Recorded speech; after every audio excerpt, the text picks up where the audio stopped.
beautifully ridden by Jason Benbow, has scored a surprise result in winning by about a head.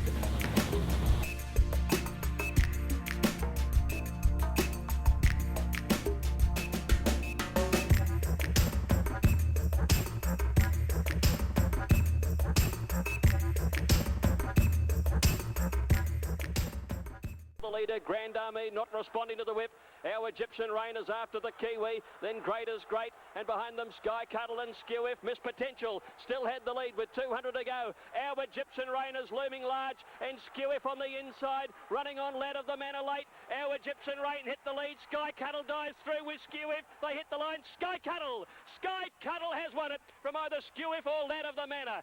Yeah, had a very good run. I didn't really want to be where I was. I wanted to be a couple further off the fence, but it played our way today, so can't complain. And there's not a happier man apart from yourself, your father. Yeah. He's very thrilled. Yeah, no, it's great credit to Dad, because I wouldn't be here today without him. He's been the backbone of my career all the way through.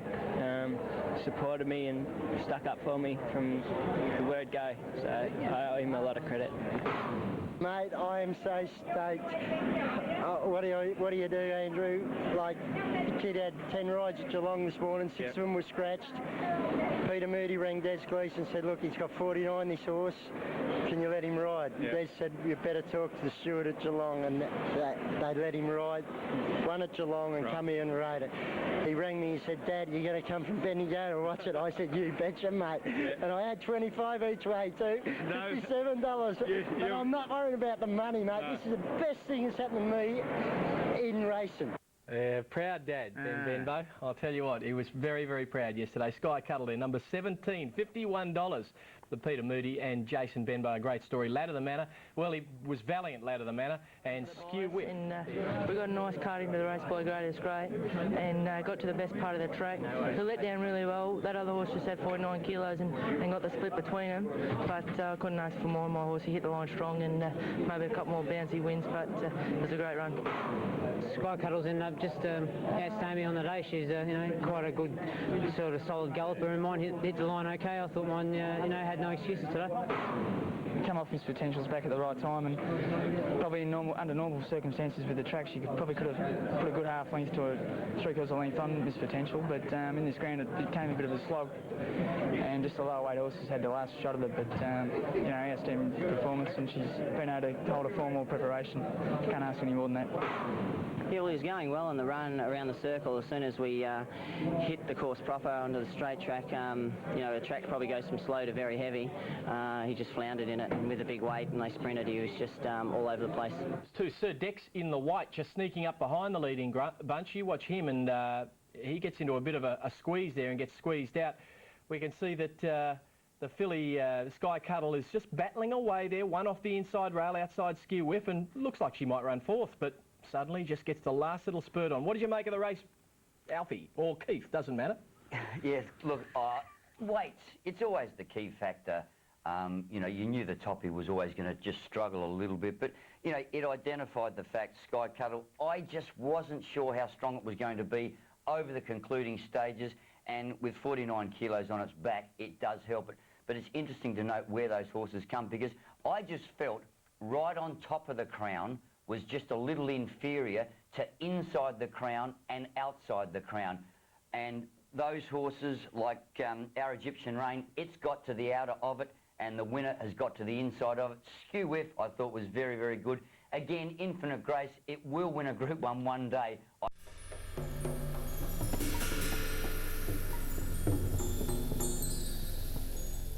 On the fence, McAvoy on the turn now. Fantastic Love against the fence, which hasn't been used for ages. In front of De Capo, 3 lengths NZ.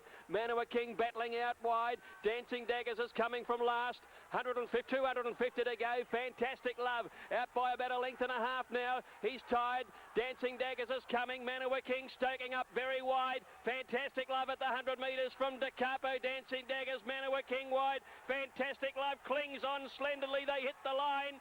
It might be Fantastic Lovers just won it. They're wide apart. Manawa I did talk to Alan Byrne and Sammy Avis, who came with the horse. You know, mentioned that I'd be in the firing line all the way. I'd be up sort of in the first three, but I did want to come to the outside. But on second thoughts, going down to the start, I thought, oh well, I'll take a chance. And I knew I was leading. I'd be on the fence, and it looks fresh enough. No one had galloped there all day, so I took my chance and stayed there. And lucky enough, coming through on the inside with full spec. Demerger in front from Ain't Seen Nothing, 100 to go. Demerger drew a length in front, and she's home. It's Demerger racing clear to win it by a length and a half. Ain't Seen Nothing second, full spec third. Smart Art. This was really the race we'd set her for at the start of the spring, and it was nice everything came together and she was able to win. Yeah, were you confident before the race with the wet?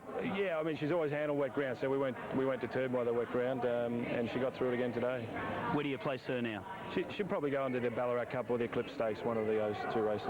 Running home, Krasky battles only at the 150, Volin to the neck in front. Picket Fences staying with him all of the way, and Binding making ground. Here's coming with big bounds now, Binding. He went straight past them. He's a good horse, all right. Binding came away.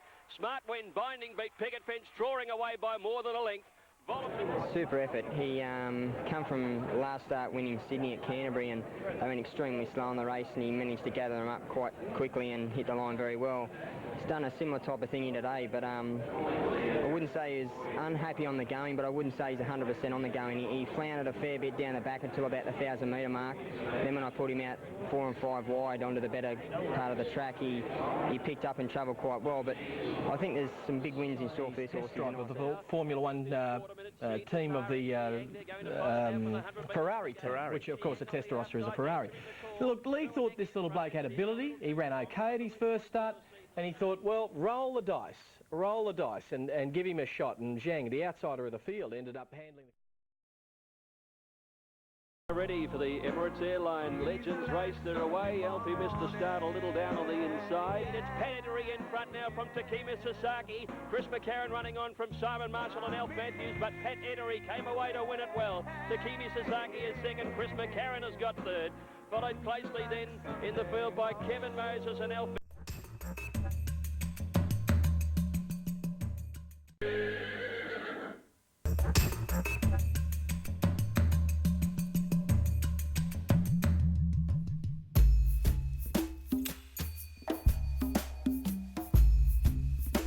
Way back in the field, the bossy Alex, well, it was really a copybook ride from last year. But anyhow, let's relive the closing stages. But as they come around the home turn, Mummify outside it, and they were followed as they come around the turn by Catch Me If You Can, the inside. One running on around the outside with a run now as they swing for home as Media Puzzle, and Distinction has come with it. And back behind those horses, then Vinnie Rowe is working into it. Hard to get led at the home turn from Zasmine. Catch Me If You Can, Mummify and Elvstrom. Down the outside is Honorzerd, and Vinnie Rowe is coming home well. And further back is Distinction. Zasmine at the 300, the leader. Here comes Vinnie Rowe. Elvstrom coming with him. Makybe Diva. She's got right up on the inside, Makybe Diva. She's hit the front now from Vinnie Rowe and Zasmine. It's Makybe Diva clear. She's out by 2 lengths to Vinnie Rowe. It's Makybe Diva clear, and she's going to do what no mare has ever done. Makybe Diva wins it again. Vinnie Rowe second, Zasmine third, Elvstrom fourth, then Huck's Dancer, Distinction, Mamul. I talked it up all week. I just thought she was going better than ever, and probably put a bit of pressure on myself. But it was just a perfect plan, beautifully trained by Lee. He just knew he had her there. She peaked, probably 4 or 5 days ago, and she just held it. You talked the horse up all week, but it was justified. It was justified. Honestly, all the figures were there. I never watched the show last week, but Dominic Byrne come on and he backed it up. Obviously, I didn't see it, but everyone was telling me that his figures backed up what I was saying. And he went out there and said that she's a moral. I certainly couldn't go out there thinking that, because in the back of my head, I honestly thought that she was a moral, but I couldn't go out there. It's a Melbourne Cup. It's the ultimate Group 1, it's a staying event. You just can't go out there and say, I'm a moral, because you just you leave yourself open for a big kick in the butt there. And you certainly do. Now, tell me, what was going through your mind during the run? Honestly, there wasn't nothing going through my mind. It was incredible. And I've been in this spot before, in big races, the Doncaster last year and last year's Melbourne Cup. I've found myself in this position quite often in big races, and to tell you, it's a great place to be. It's a wonderful place to be. It's all quiet. you feel like you're in the zone. I feel this more and more, and I'm not just saying that, it's a feeling I get. It's just like, it's a bit of a quiet space, and it's quiet time for me, and I feel like whatever I'm doing, it feels right. Obviously you've got to have a horse to back it up, you know, and I'm so fortunate I've been on these type of horses that can, you know, back up my what I'm asking them to do. Here comes your trainer, Lee Freedman, to join us live on air. What a chance. That's 3 for you, isn't it? 4. 4, Jesus, we'll have to catch up, won't we? Mate, you're on the bloody back foot. You've won 4th, Lee Freedman, 2 for Tony Sandick. Summarise it, boys. Who's going to talk? This is the greatest staying mare ever raced in this end of the world, and maybe one of the greatest ever in the world. I agree with that. Yeah. In the end, it was hardly going to disagree. In the end, it was effortless. In the end, it was effortless. Oh, at the end it was. I mean, she's just fantastic. Race her on, take her around the world. I think we'll see her back in the autumn, I think. What do you reckon, Lee? You go and lead her in. Talk about it later. What about the ride? How did you feel, Glenn? Oh, brilliant. He just nursed her on the inside. He didn't go around the horse, and then he just let a superior staying talent take over. It's one of the greatest mares, one of the greatest mares. Certainly the greatest mare I've ever had anything to do with. Did you have any hesitation on the home turn when seemingly it was well back? She was never off the bridle, though. There was horses out making ground out wide under being rubbed along, and I could see her cadging ground on the inside, never moved on her. So You've won 4. Yeah, I've won 4. What do you feel about this one? What's different about this one, if there's anything? It's always hard to get a horse off another trainer and produce the goods, particularly at this level. I could have won a weak race with it and made myself look semi-good, but I made a good thing of it and won a Melbourne Cup, so that's great. $3.60 favourite there, and of course when the favourite wins the Melbourne Cup, the punters are happy and the bookies are crying, and it was tremendous relief for Lee Freedman in this event. Vinnie Rowe brave in defeat, and Zazman, the 100 to 1 shot, well, that happens in a Melbourne Cup, but it was great relief for Lee because he knew he was under pressure. This mare had already won a Melbourne Cup for David Hall. David had handed her over in beautiful condition to Lee, and Lee was under pressure to try and produce another result with the mare, and he did, and that's what it almost felt like it was oozing out of his pores, the relief, and for Glenn Boss as well.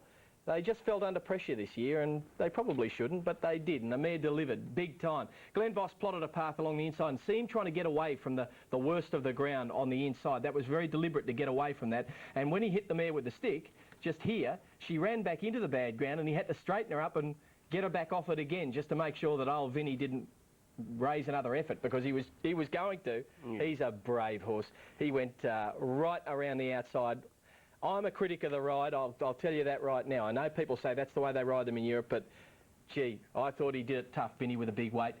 And Dominic Byrne, once again, with his stats and figures, he said this mare was unbeatable. Well, it appears as though he was right. Great ride. Great from ride. 2 hemispheres colliding. 2 great horses. Makybe Diva becoming the first mare to do back-to-backs in the long history of the Cup, becoming the first #1 saddlecloth carrier to win in 50 years. This was a race to savour and remember. And I tell you what, I do agree that it was a terrific ride by Glenn Boss. However, a lot of people were critical of Patrick Smullen's ride, and Richard, you've just said that you were a little bit critical of it. But I tell you what, if you want to go back and have a good look at it, I honestly believe he gave the horse every conceivable chance. Where Glenn, of his own admittance, said that he was on the worst part of the track, Patrick Smullens was on the best part of the track from about the 900 metre mark.